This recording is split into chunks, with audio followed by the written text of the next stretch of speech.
기도함으로 말씀하시는 주님께로 나아가십시다. 하나님,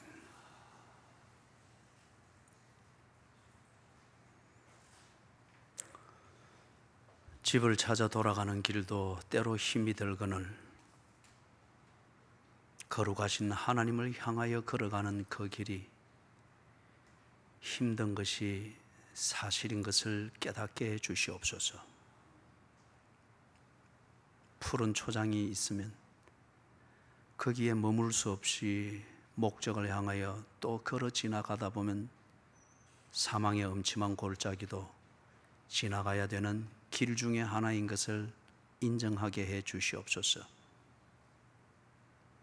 그러나 하나님을 향하여 걸어가는 이 경건의 능력을 잃지 않게 해 주시옵소서. 하나님이여, 경건한 자가 가지는 거룩한 기쁨을 누릴 줄 알듯 또한 경건한 자이기에 가지게 되는 거룩한 슬픔을 알게 해 주시옵소서. 거룩한 노래를 부르는 경건이 있듯 거룩한 슬픔 가운데에서 비통해 할 줄도 알게 해 주시옵소서. 그래서 좋을 때나 굳을 때나 언제나 하나님을 향하여 걸어가며 한결같은 그리스도인이 되도록 해 주시옵소서. 주신 말씀을 붙들고 나아갑니다. 고라 자손이 가졌던 경건한 슬픔, 그것을 배우며 오늘 주 앞에서 즐겁기만 하였고 즐거운 것만 추구하였지 내 모습을 보며 슬퍼해야 하되 곡할 줄 모르는 함께 세속화되어져 버린 내 모습과 내 체질을 보는 깊은 그러나 거룩한 아픔이 있게 해 주시옵소서.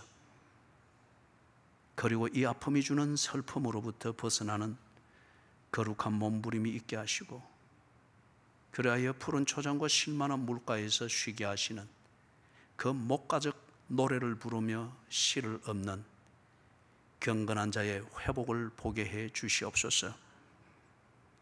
예수님의 이름으로 간절히 기도드리옵니다. 아멘.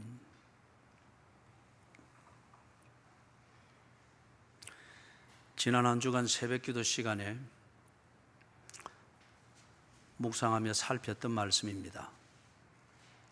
그리고 금요 밤 기도회 때 이 본문 말씀에 근거해서 깊이 살피며 하나님 앞에 기도했던 본문이기도 합니다.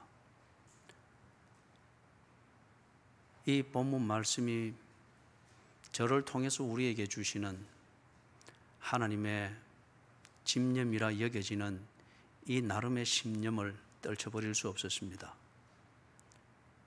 그래서 오늘 본문, 이 주일 예배의 본문으로 보다 더 이 시를 만들고 이 노래를 부르게 된 고라 자손의 입장에서 좀 더 하나님이 주시는, 우리에게 주시는 그 말씀이 무엇인가 살펴보기를 원합니다.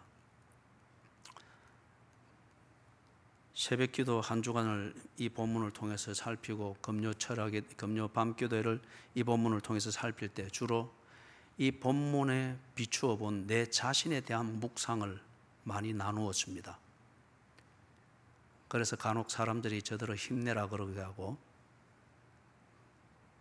그리고 선교지에 어느 한 선교사님과 통화할 일이 있어서 서로 하나님이 주신 은혜를 나누는 그 대화의 국면에서 제가 이 감동을 이야기했습니다.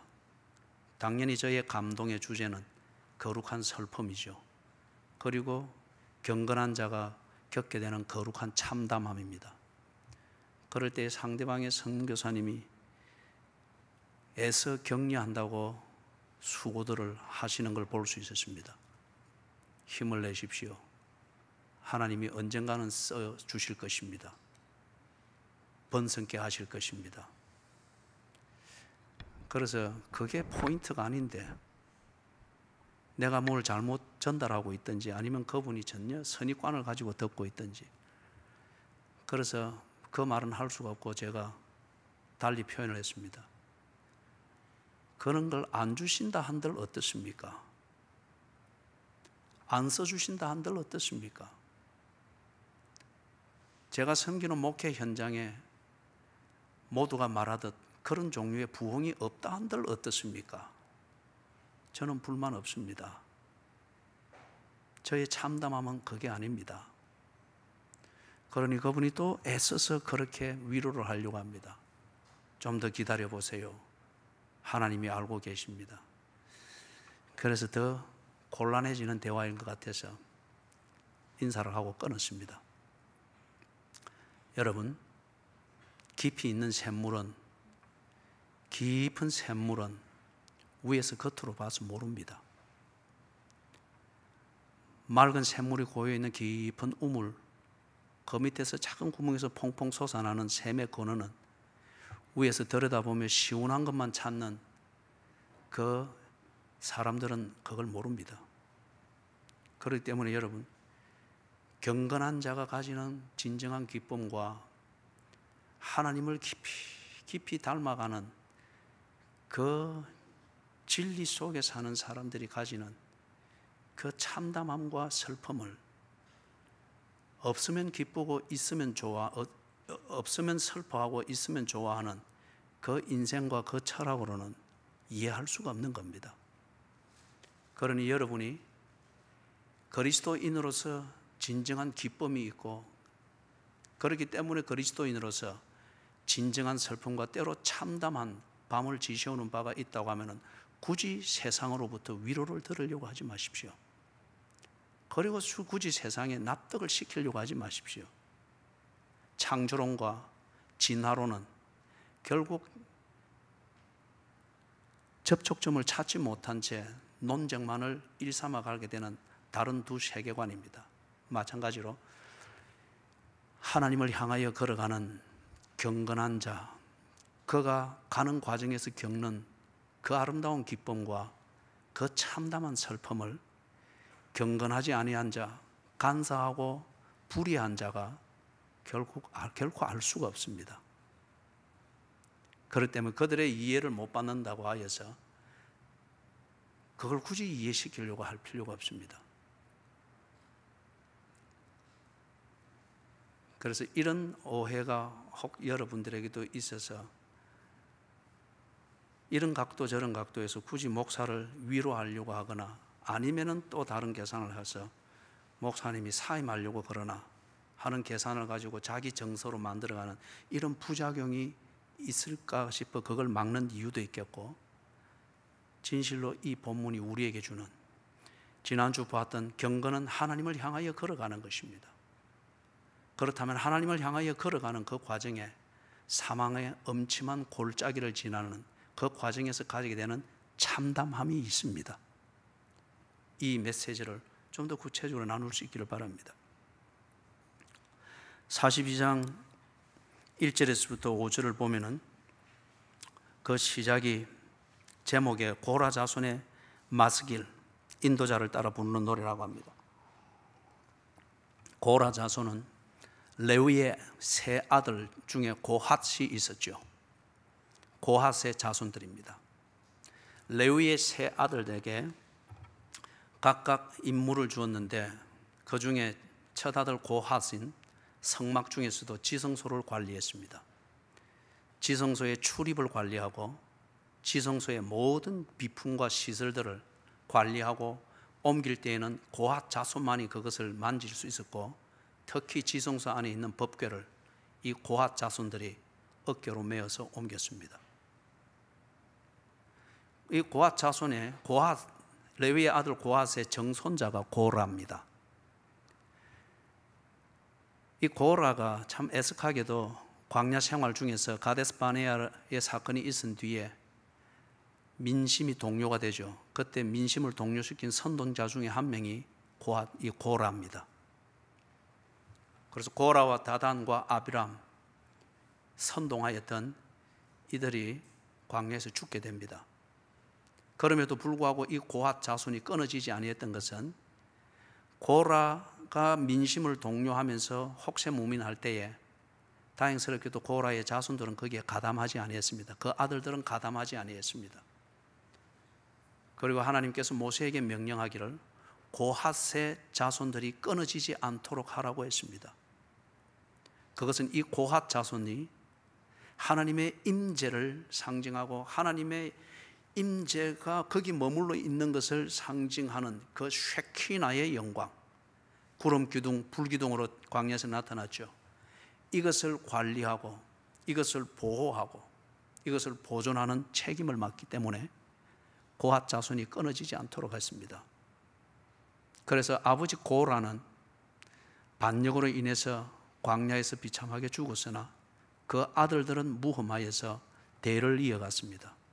그러는 가운데 고핫 이 자손들이 성막의 지성소를 책임을 지었듯이 그 자손들이 이제는 성전의 문지기였습니다. 성전의 문지기가 단순한 오늘의 개념에서 사찰을 의미하는 것이 아니고 성전 맡은 자가 그러하듯이 성전의 문지기는 가장 거룩한 직분 중에 하나였습니다. 성전은 성막의 발전된 모습입니다. 성전에 여호와가 계시고 거기에 임재하시고 하나님이 자기 백성을 통치하시는 것을 보고 알 수 있도록 하기 위하여서 광야에서 성막을 짓듯이 약속의 땅에 성전을 짓고서 하나님 중심의 삶, 하나님을 신뢰하는 그 삶을 잊지 않도록 한 게 성전입니다. 그래서 거기서 가장 핵심 부분인 예배 자리로 들어가는, 제단이 있는 그 자리로 들어가는 그 홀의 문을 이 고라 자손들이 책임을 맡은 겁니다. 그런데 다윗 왕이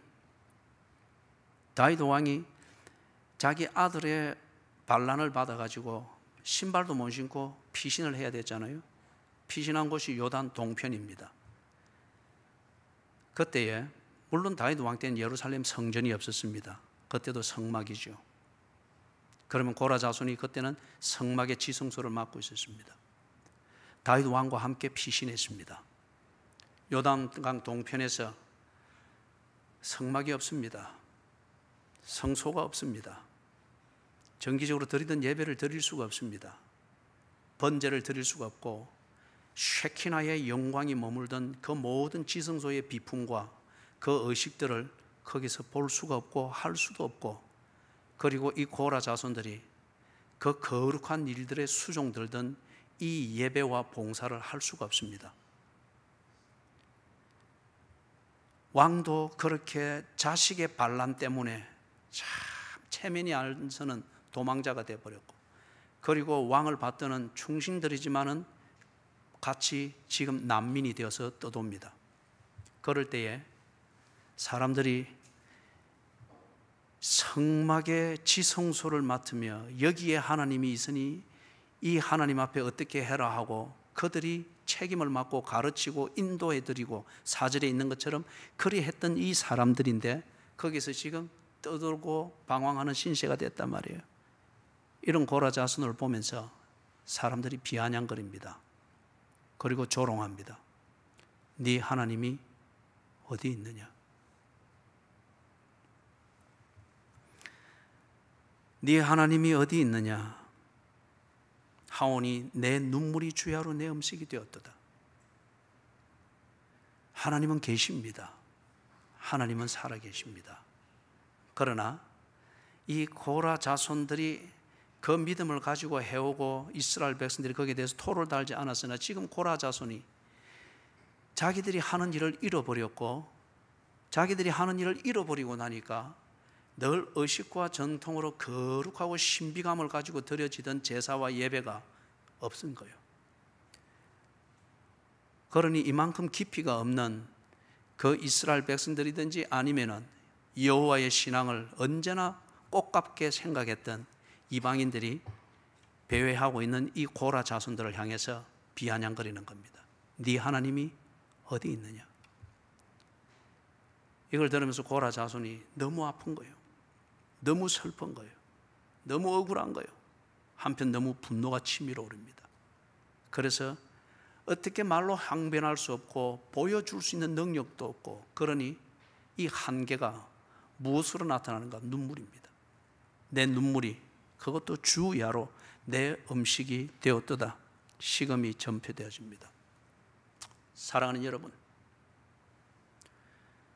하나님을 예배하며 나름대로 정기적으로 예배를 드리고 기도하고 그리고 예수 안에서 그리스도인이 되었으면 고린도후서 3장 13, 16절에 있는 말씀처럼 여러분 자신이 하나님의 성전입니다.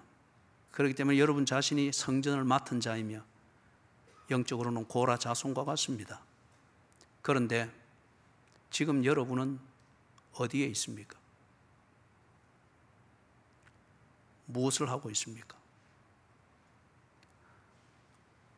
고라 자손이 성전 맡은 자이지만은 성전에 있지를 못하고 요단 동편에서 엉뚱한 곳에서 방황을 하고 있고 있을 때에 네 하나님이 어디 있느냐? 조롱을 받았습니다. 여러분은 그리스도인 된 여러분은 지금 어디에 있습니까? 무엇을 하고 있습니까? 여러분이 있는 자리에서 여러분 주변에 있는 사람들이 여러분을 보며 너를 보니 네 하나님이 보인다. 이 말을 듣고 있습니까? 아니면 여러분이 있는 자리에서 여러분은 굳이 그 자리에 있으려고 하는데 그 자리에 여러분과 함께 있는 사람들이 여러분을 보며 네 하나님이 어디 있느냐? 네가 정말 예수쟁이 맞느냐? 너도 똑같이 우리와 이렇게 사는데 네가 정말 예수 믿는 사람 맞느냐? 이 질문과 비아냥거림과 조롱을 듣는 자리에 여전히 머물고 있는 것은 아닙니까? 여러분은 무엇을 하고 있습니까? 그래서 그 하고 있는 일로 인해서 여러분 주변에 있는 사람들로부터 네 하는 일을 삶의 내용을 보니까 네 하나님이 보인다는 소리를 듣습니까? 아니면은 네 하는 게 나하고 다를 바가 없는데 네 하나님이 어디 있느냐? 네가 믿는다는 하나님이 어디 있느냐? 조롱과 비아냥거림의 질문을 받는 그 일을 계속하고 있습니까? 여러분은 가정에서 여러분의 가족이 여러분들은 뭐라고 그럽니까? 교회 가자고 말하는 여러분을 향해서 여러분의 배우자는 어떤 말로 대응을 합니까? 네 하나님이 어디 있느냐? 여러분의 직장에서 동료들은 여러분을 가리켜 뭐라고 말합니까? 네 하나님이 어디 있느냐? 여러분은 조롱을 듣고 있는 직장 생활을 하고 있는 것은 아닙니까? 친하지만은 여러분의 친구가 여러분들은 뭐라고 말합니까? 네 하나님이 어디 있느냐? 여러분의 양심, 여러분의 영혼은 지금 여러분을 들어 뭐라고 말합니까? 네가 이렇게 하면서도 네가 예수를 믿는 사람 맞느냐? 여러분의 영혼과 여러분의 양심이 그렇게 고소를 하고 있는 것은 아닙니까?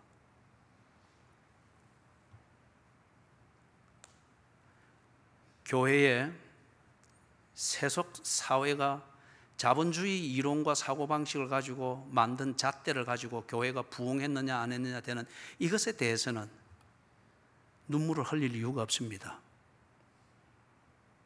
그러나 목회하는 목사로서 언제나 가지는 그 잣대가 있습니다. 너희 교회가 섬기는 하나님이 어디 있느냐? 너희 교회에서 드리는 예배 속에 너희가 믿는 하나님이 안 보인다. 저 사람이 네 교회 집사라고 하는데 저 사람이나 내나 다를 바가 없다. 저런 사람을 집사로 세우는 네 교회, 너희 교회에 너희들이 믿는 하나님이 어디 있느냐? 이게 저의 밥맛을 결정합니다.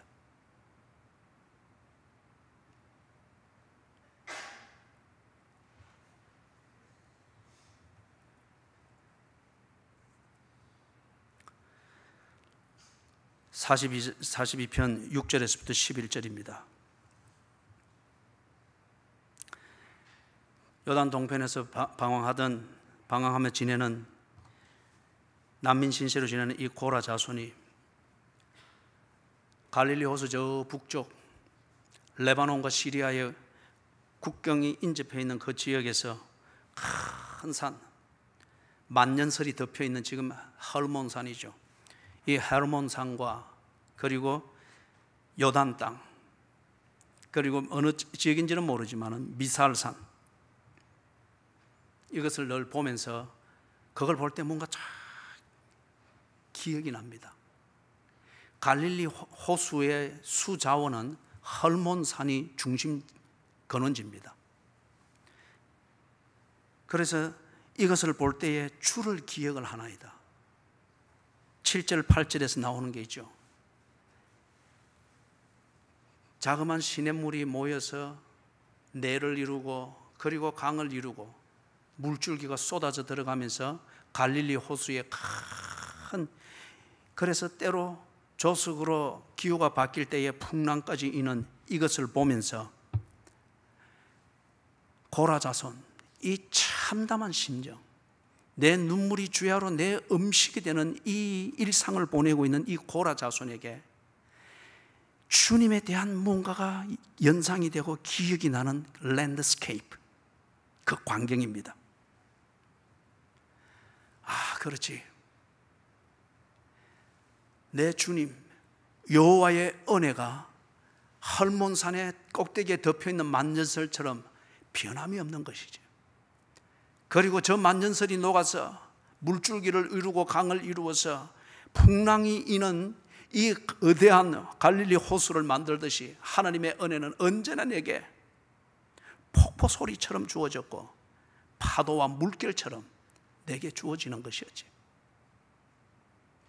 그 하나님은 헐몬산처럼 지금도 살아계시며 헐몬산이 변함없이 수자원을 공급하듯이 은혜 베푸시는 하나님은 지금도 살아계신다.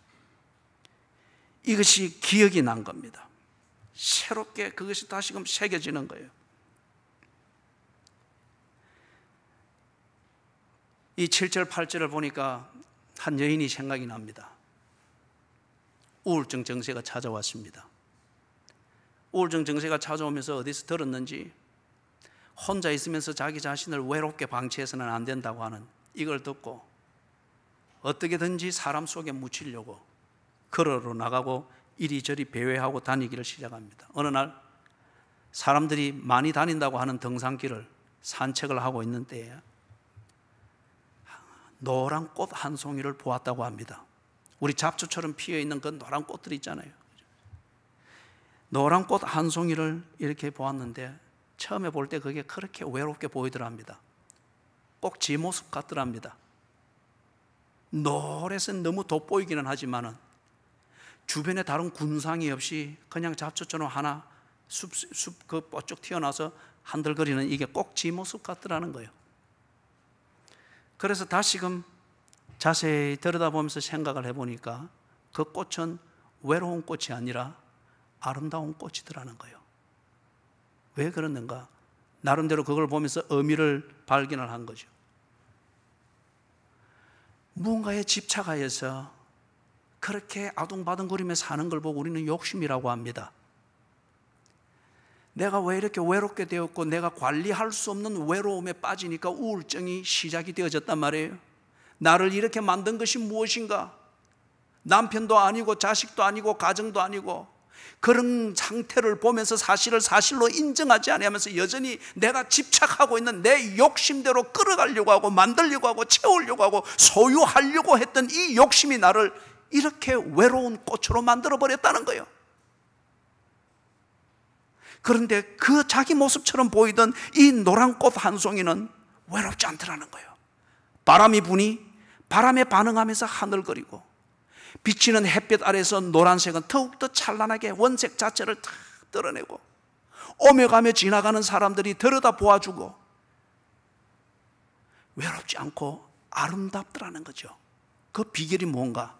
이 꽃은 지 분수를 지키고 있더라는 거죠.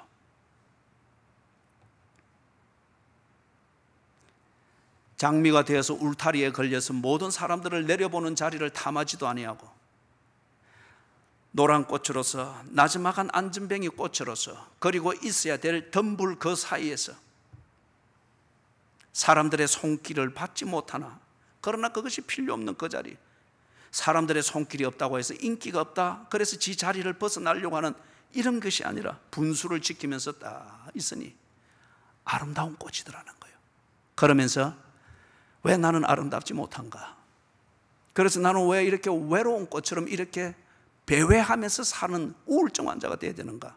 생각해보니 문제가 거기 있더라는 거예요. 마태복음 6장 25절에서부터 34절에 나오는 것. 더럽힌 백합화를 보라. 길쌈을 하지 않고 수고도 하지 아니하되 솔로몬의 모든 영광으로 입은 옷이 이 꽃 하나만 갖지 못하였느니라. 공중에 나는 새를 보라. 심지도 않고 거둬들이는 것도 없으되 새가 영양실조 걸린 적이 한 번도 없더라는 거예요. 못 먹어서 새의 품위와 새의 역할을 잊은 적이 한 번도 없더라는 거예요. 그런데 이 여인은 먹이시는 하나님, 입히시는 하나님, 그 앞에서 사람으로서 살아야 될 본분에 집중하는 이것을 잃어버렸던 거예요. 길가에 핀 노란 꽃 한 송이를 보면서 입히시는 하나님, 먹이시는 하나님, 그 하나님 안에서 새는 새로서, 꽃은 꽃으로서, 인간은 인간으로서 지할 본분이 있고 그 본분에 집중해야 되는 것을 깨달았다고 합니다. 그분 다 나았어요.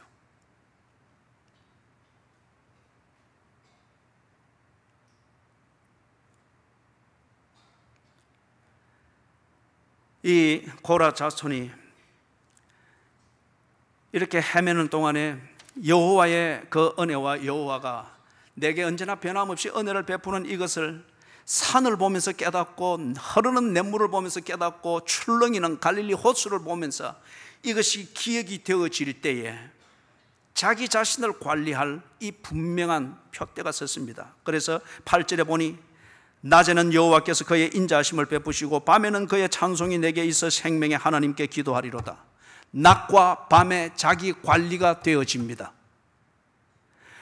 왜냐하면 9절을 보니까 낮에는 일터에 나가서 언제나 조롱의 대상이 되어지고 비아냥거림의 대상이 되어지고 열심히 사노라고 그렇게 일터에서 하지만은 지 몸부림이 오히려 경건하지 못한 자들과 불의한 자들과 하나님에 대해서 적대감을 가지고 있는 자들 앞에서는 어떤 광대 노름하는 것 같고 곱사등 춤추는 것처럼 그렇게 취급을 당하면서 조롱을 받으니, 일하는 자리는 가족을 먹이기 살리기 위해서 보람되이 일하는 자리가 아니라 조롱받고 비아냥거림을 받으면서 슬프게 다녀야 되는 그러한 낮이더라 이거예요. 반면에 밤에는 낮에 당한 이 모든 것들, 이걸 가지고 밤은 우리에게 고독의 방으로 몰아넣지 않습니까? 그 속에서 생각나는 것은 낮에 내게 일어났던 그 사건들이 내게 주는 의미를 곱씹으면서 잠이 듭니다. 그런데 곱씹어 보니까 전혀 소화가 되지를 않습니다. 곱씹어 보면 곱씹어 볼수록 그들의 조롱과 그들의 비아냥거림과 그리고 내 그 비아냥거림과 조롱 안에서 한 끼의 밥을 벌기 위해서 그렇게 애쓰는 내 모습이 너무도 처량하고 또 강대 노름하는 것 같으니 내 뼈를 찌르는 칼 같더라는 거예요.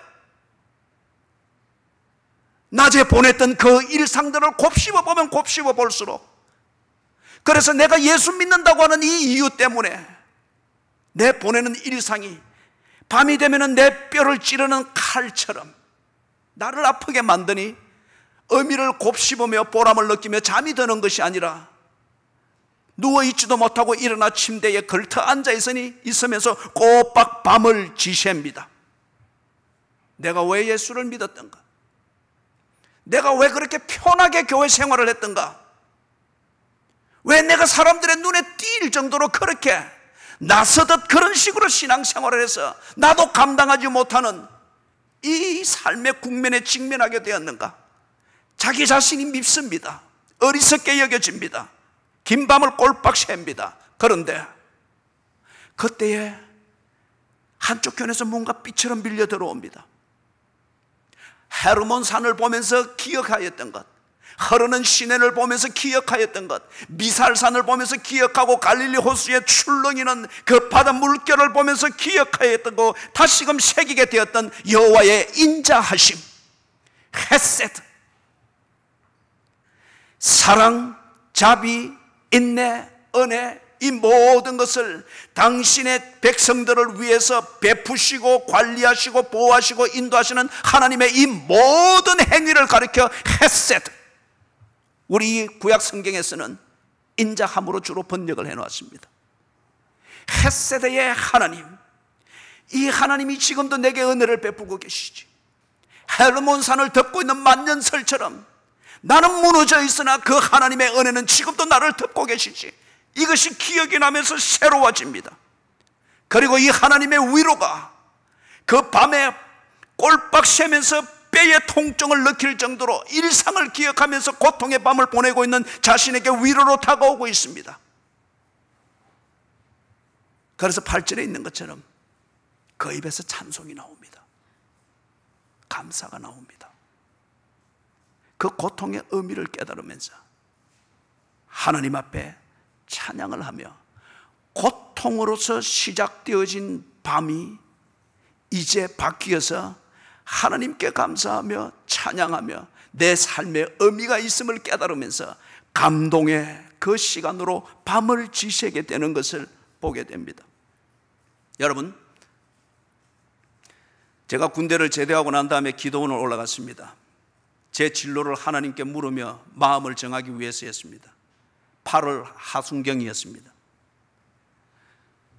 낮에 일과를 끝내고 밤에 누워 있는데 그 당시에 기도원이니까 뭐 벽이라는 게 뭐 있습니까? 그냥 흙벽 이래 해서 이 방에 누워 있는데, 그런데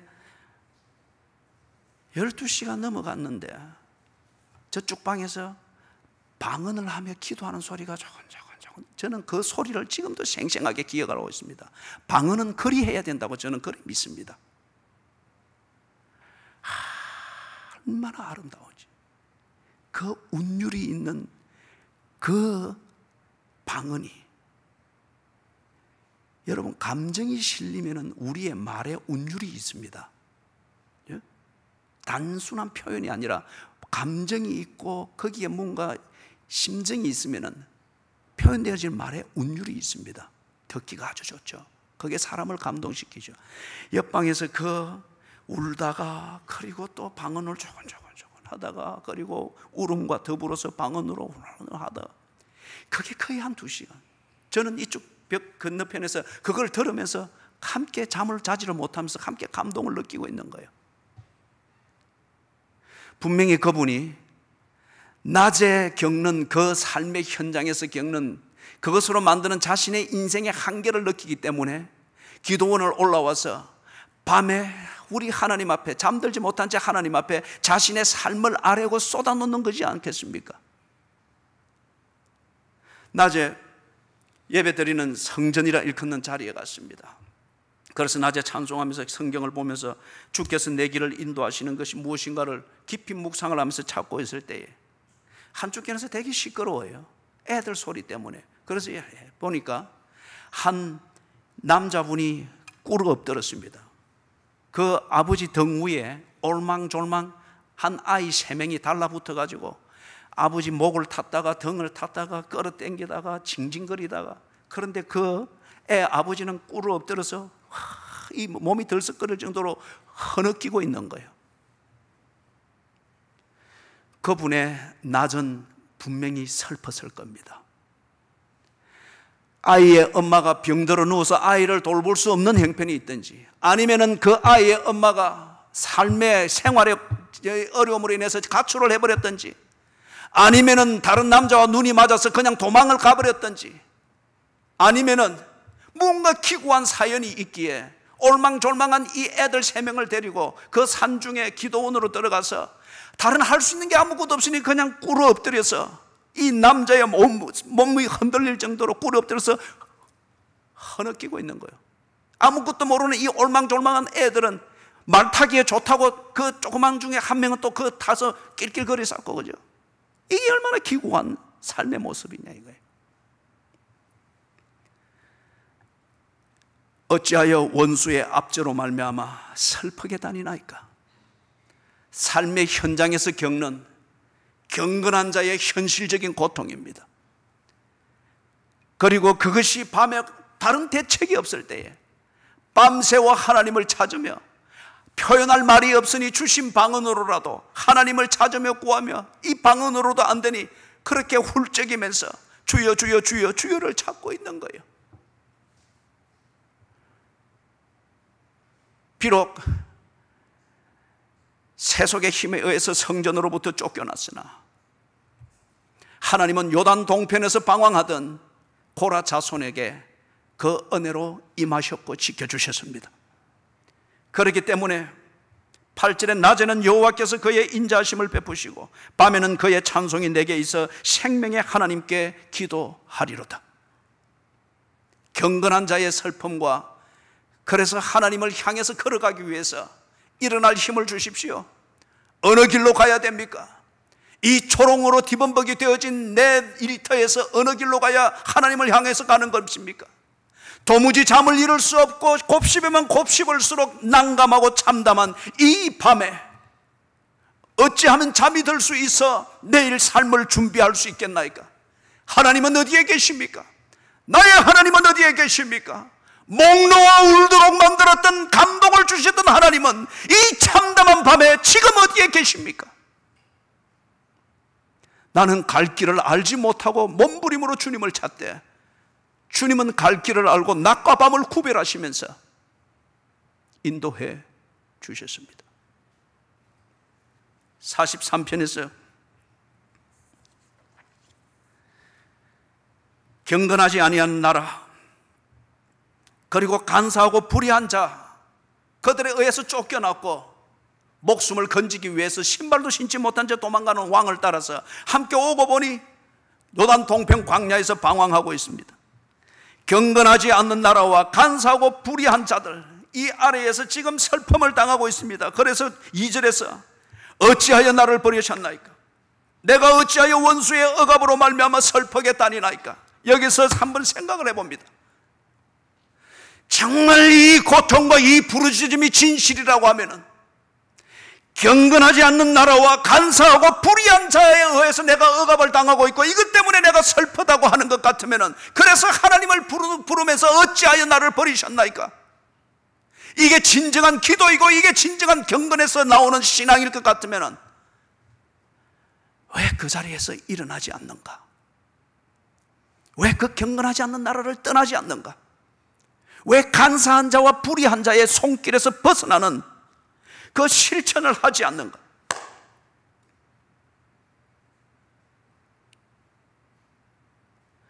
왜 경건하지 않는 나라에 머물며 간사하고 불의한 자 그들과의 관련되어진 이 관계를 떠나지 못하는가?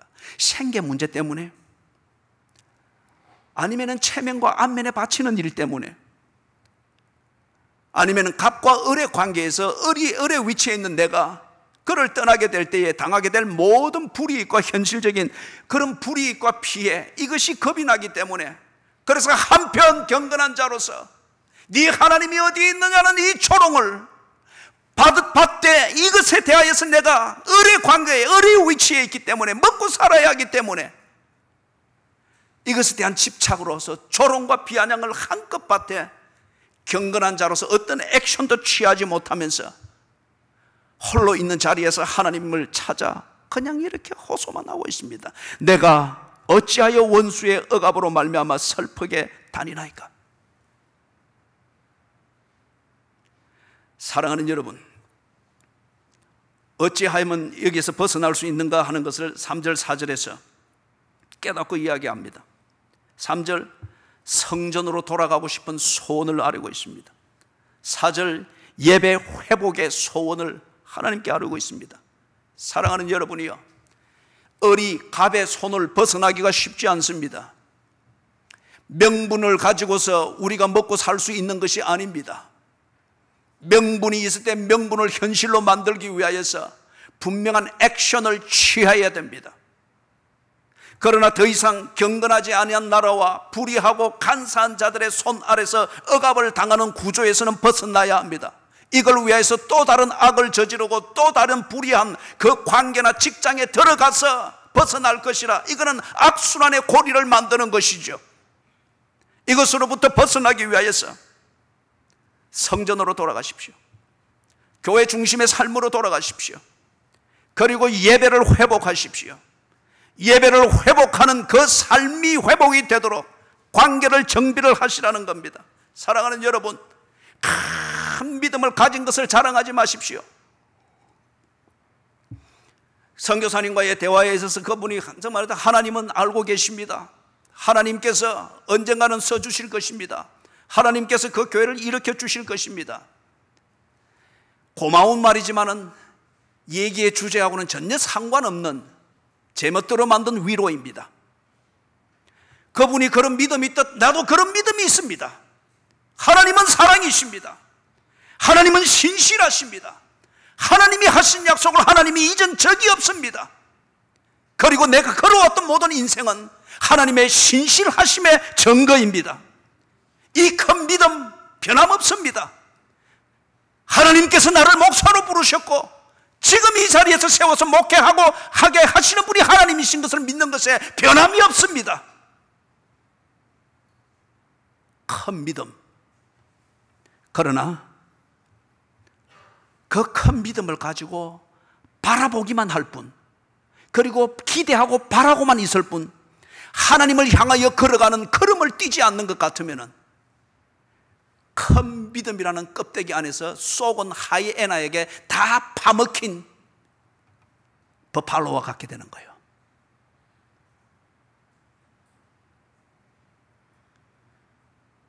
하나님은 자기를 찾는 자들에게 상 주시는 이심을 믿습니다. 그렇기 때문에 그분에게로 나아가야 됩니다. 그분에게로 걸어가야 됩니다. 그분을 향해서 걸어야 합니다. 어찌하여 나를 버리셨나이까? 어찌하여 이 악인들의 원수의 억압으로 말미암아 슬프게 다니나이까? 이 기도가 진실이면은, 그리고 그 큰 믿음이 있다고 하면은 벌떡 일어나셔야 됩니다. 그리고 그 관계에서 벗어나야 합니다. 예배 중심으로, 성전 중심으로. 그래서 우리 SFC 강령에서 말하듯이 하나님 중심, 성경 중심, 교회 중심, 이 중심이 되도록 일어나서 걸어야 합니다. 한 여인이 참 기구한 삶을 살게 되었습니다. 그렇죠. 참 조강지처들, 착한 아내들이 남편이 사고를 당하거나 남편에게 어떤 일이 생기면 참 다른 대책이 없어집니다. 잔재주가 있는 것도 아니고 그렇게 뭔가 모진 것도 없으니까 한 그런 여인이 있었습니다. 일찍 남편을 여의고. 그런데 그 아들을 공부시킬 능력이 없습니다. 그래서 이분이 공사판에 들어가서 잘 갖추어진 데는 그 한밭집이라고 하죠. 그런데 공사판이 변변찮으니까 일하는 인부들의 밥을 해대는 이걸 한 거예요. 그러다 보니 때로 이 아들을 데리고 사는 단칸방 그 셋집에 인부들이 들어와서 밥을 먹기도 합니다. 과부된 이 홀어머니, 그리고 아직 아무것도 모르는 이 아들, 이 둘이가 있는 거기에 밥을 먹는답시고 이 거칠은 인부들이 들어올 때에 얼마나 이 여인은 희롱하겠어요.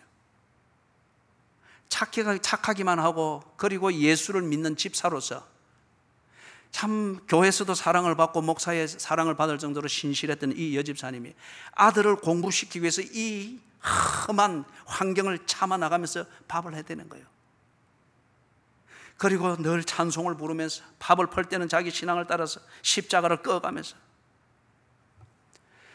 그렇지만은 그분이 부르는 찬송은 더 이상 기쁨이 아닙니다.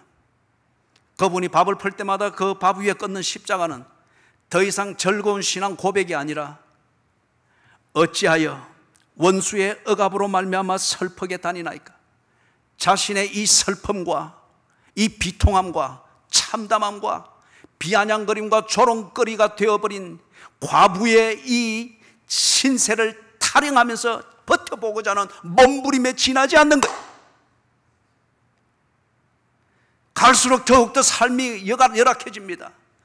그러나 이 어머니를 붙드는 것은 이 자식을 공부시킨다고 하는 것, 등록금이라도 번다고 하는 것, 이것 하나를 가지고서 버텨내는 거예요.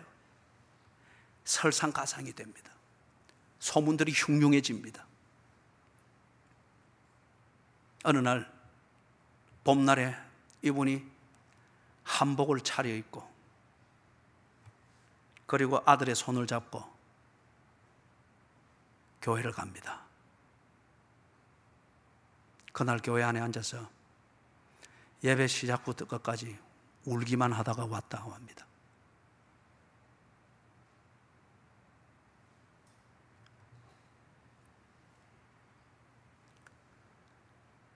경건한 자가 하나님을 믿고 하나님을 향하여 걸어가는 이 영생을 알고 삶의 표지를 깨달은 그리스도인이 하나님을 향하여 걸어갈 때에 푸른 초장과 쉴만한 물가를 지나는 감동이 넘치는 자리가 있지만 하나님을 향하여 또한 계속 걸어갈 때에 사망의 음침한 골짜기와 같은 과정이 있습니다.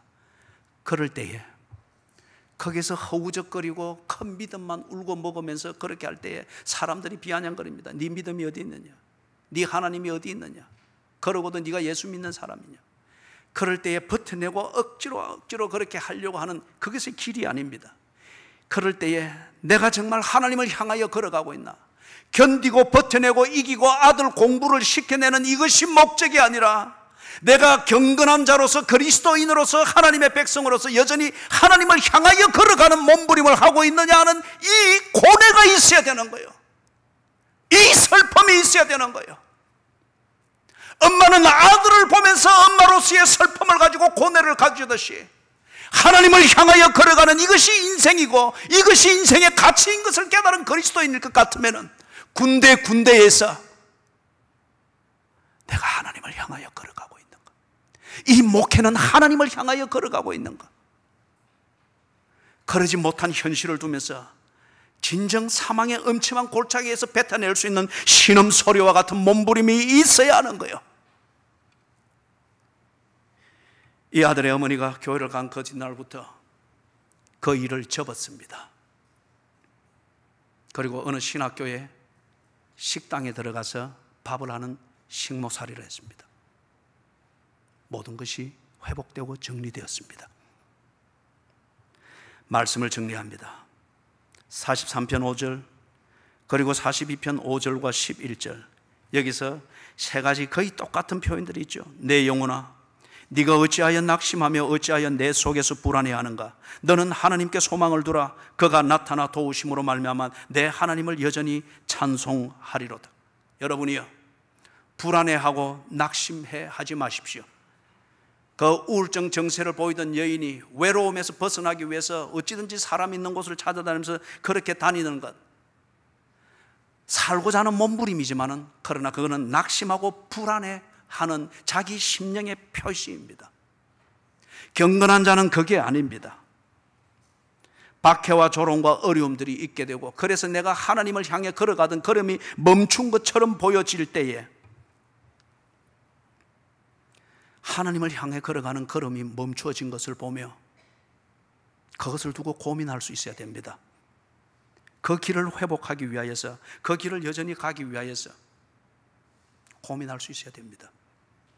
그래서 5절에 보니 너는 하나님께 소망을 두라고 합니다. 너는 하나님께 소망을 두라.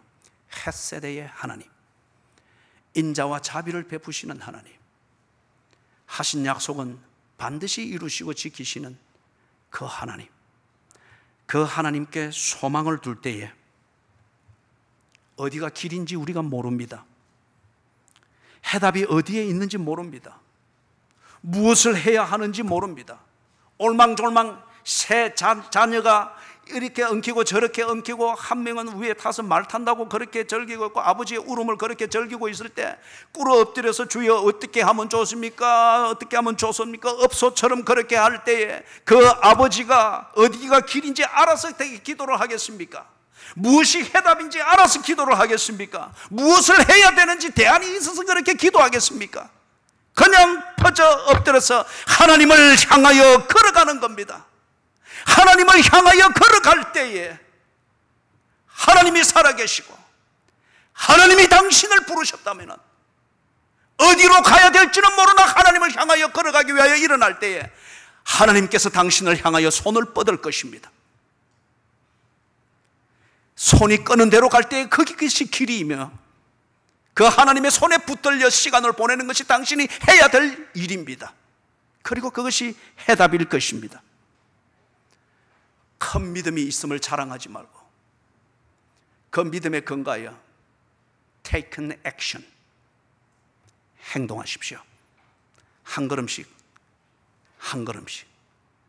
중요한 것은 하나님을 향하여 걸어가는 겁니다. 때로 아무 길이 보이지 않는 사망의 엄침한 골짜기가 있습니다. 그럴 때에 푸시킨, 러시아의 시인 푸시킨이 했던 그 표현을 한 구절 빌어서 삶이 그대를 속인다고 하여 슬퍼하거나 노하거나 슬퍼하지 마오. 세속의 관점에서 슬퍼하고 노하고 억울해하지 마십시오.